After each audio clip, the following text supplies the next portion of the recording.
Hey guys, welcome to channel study for India. 69,000 शिक्षक भर्ती परीक्षा को लेकर के ढेर सारे मैसेजेस आ रहे थे कि क्या सर यहाँ पर बीएड कैंडिडेट को बाहर किया जा सकता है, जिसके लिए day to day writ file की जा रही है कोर्ट में और उस पर हियरिंग हो रही है। हालांकि उस हियरिंग को रिजेक्ट कर दिया जा रहा है जज साहब के द्वारा, क्योंकि यहाँ पर एनसीटी का गाइडलाइन रूल और रेगुलेशन के अकॉर्डिंग जो है बीएड को शामिल किया गया है, न कि सिर्फ स्टेट गवर्नमेंट के अकॉर्डिंग शामिल किया गया है। तो यहाँ पर आप देख रहे होंगे द गजट ऑफ इंडिया। यहाँ पर हम पूरे गजट ऑफ इंडिया में कैसे रूल और रेगुलेशन को चेंज करके यहाँ पर सरकार के द्वारा शामिल किया गया है। अब बीएड कैंडिडेट को किसी भी शिक्षक भर्ती प्रक्रिया यानी कि जो प्राइमरी लेवल का है 1 to 5th से बाहर नहीं किया जा सकता।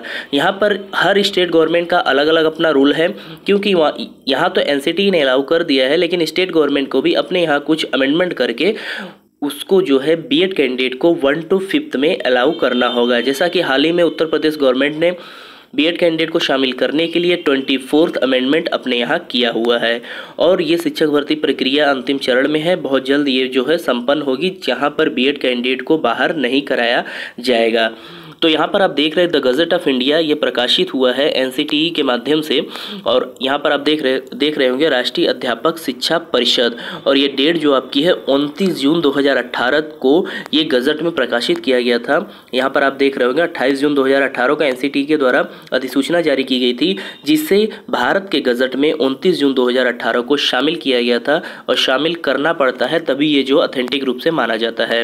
यहाँ पर आप देख रहे होंगे निःशुल्क व निवारक बाल शिक्षा अधिकार अधिनियम 2009 की धारा 23 की उपधारा 1 द्वारा प्रदत्त शक्तियों का प्रयोग करते हुए स्कूली शिक्षा और साक्षरता विभाग, मानव संसाधन विकास मंत्रालय, भारत सरकार यानी कि एचआरडी मिनिस्ट्री द्वारा 31 मार्च 2010 को अधिसूचना संख्या यानी 31 मार्च 2010 को जो अधिसूचना जारी की गई थी के अनुसरण में राष्ट्रीय अध्यापक शिक्षा परिषद यानी एनसीटीई द्वारा अधिसूचना की तिथि से पुनः अधिसूचना संख्या को भारत सरकार के राजपत्र असाधारण 25 अगस्त 2010 को प्रकाशित अधिसूचना निम्नलिखित संशोधन करते हुए अधिसूचना जारी करती है।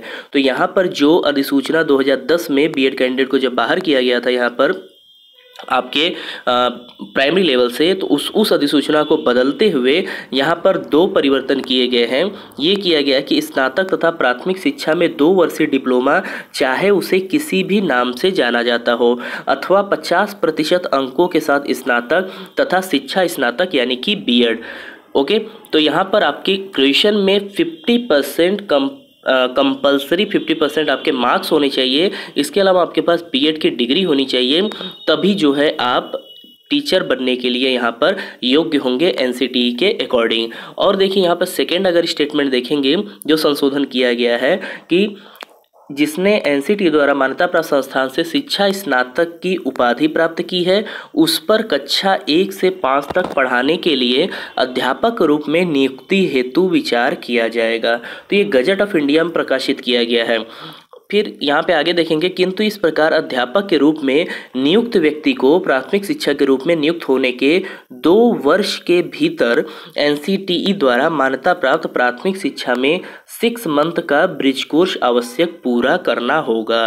तो यहाँ पर आपको 6 मंथ का ब्रिज कोर्स करना होगा। कब करना होगा? जब आपकी नियुक्ति हो जाएगी, उस नियुक्ति तिथि से लेकर के 2 वर्ष के भीतर एनसीटीई द्वारा मान्यता प्राप्त किसी भी संस्थान से आपको 6 मंथ का ब्रिज कोर्स करना होगा, तभी आपकी नियुक्ति जो है वैलिड मानी जाएगी।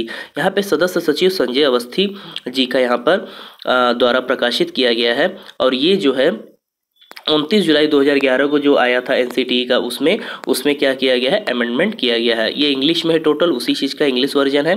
तो आप देख रहे होंगे टोटल ये गजट ऑफ इंडिया में 29 जून ऑफ 2018 को प्रकाशित किया गया है। तो यहाँ पर हम आपको बताया कि सेंट्रल गवर्नमेंट के द्वारा भी बीएड कैंडिडेट को प्राइमरी लेवल पर एलिजिबल कर लिया गया है, क्योंकि सीटेट ने एलिजिबल कर दिया है। केवीएस पीआरटी के फाइनल रिजल्ट आने के कगार पे है, वहाँ पर भी शामिल कर लिया गया है।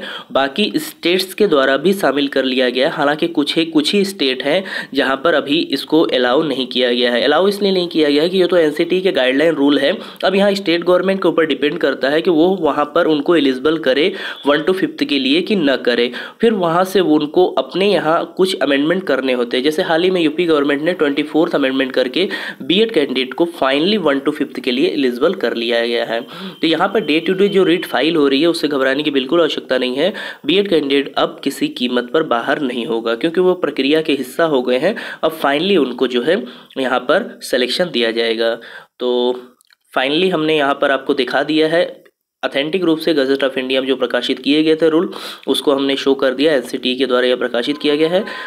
मिलते हैं नेक्स्ट वीडियो में, तब तक के लिए बहुत बहुत धन्यवाद।